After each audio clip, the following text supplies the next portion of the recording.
I'm here with Dale Widsten, Deputy Fire Chief of the Charlie Lake Fire Department. Dale, thank you for joining me today. Good to see you. So when we talked in the spring, you told me that it was going to be a busy summer. How has the summer gone so far? Well, initially in the spring it was quite busy. We've slowed down quite a bit. People have been listening to the restrictions and everything like that, so the public's really been helping out and keeping our fires down. I see. And so were you involved in fighting the wildfires that happened, started in April? Yes, we were. Yeah, the whole fire department was involved in that, as well as Fort St. John and Taylor. And so what was that like, fighting those wildfires?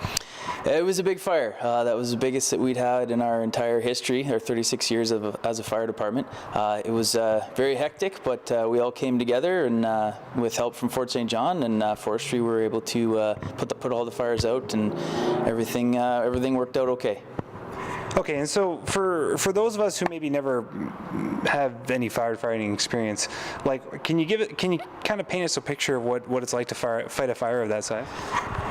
Fires of that magnitude, usually it's fighting fires is pretty straightforward. You have a fire and you surround it, and with grass fires like that, you surround it and bring in your resources, and you're able to extinguish it with it. But that fire, it was everywhere. The fire was spread out over several kilometers, and our resources were stretched very, very thin.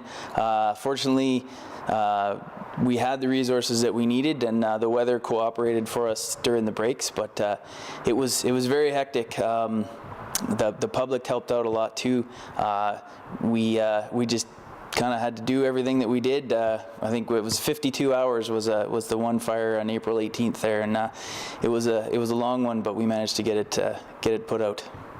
I see. So based on all your years being a firefighter, how would that rank in terms of like size of fires that you've had experience? Biggest I'd ever seen.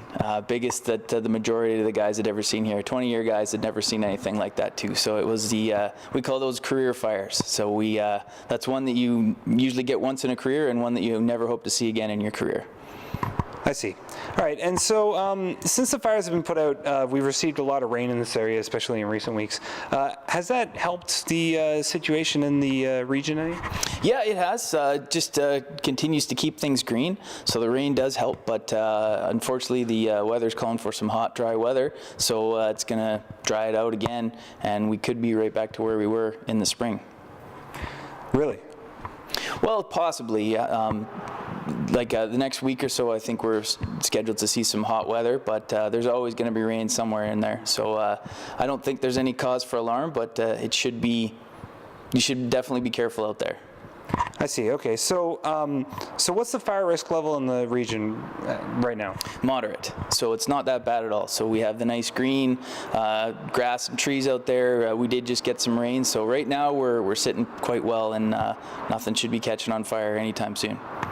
That's good. That's good. So yesterday, I don't know if you've heard about this, but the BC Wildfire Service said that the risk could jump right back up again. You were talking about hot weather on the way. With the sunny weather that's predicted kind of over the weekend and into next week, is that something that people should be worried about? Oh, there's always potential for things to dry out a lot, and it's always good to be aware of what you're doing out there with campfires and bonfires and everything like that. So even if it's raining and there's flooding, you always still want to be careful about what you're burning and where you're burning it at. I see. So speaking of that, so what are some things that people should keep in mind when they're doing bonfires, campfires, things like that? Just make sure that you are burning in an area that has no other combustible materials. You want to be about 2 or 3 meters away, depending on the size of your fire. About 2 or 3 meters away from any size campfire. Make sure your pile of firewood's a good couple feet away from your main fire. Just use common sense is what we ask a lot of people to do. I see. So things like, making sure the fire's fully out once you're done? Absolutely, yeah. We call that cold trailing. So what you do is you kind of look for any steam or anything like that. You can kind of touch on the coals to see if they're hot at all. And lots of water, put lots of water on it. That water solves all your problems. All right. And so what can people do to prepare themselves in case something does happen and the fire does spread out of their control? Have some tools on hand. If you're a landowner and you're burning some brush, make sure you have hand tools. We do permits here, so somebody can call the fire department, and if we're able, we can come out and give permits. And then we come and look at your pile and what you're burning and give you some advice on how to go about it. Have water on hand, fire extinguishers, have a couple guys there to help you out if in case something does go sideways. You can always call 911, but just common sense. Common sense is what we like to see.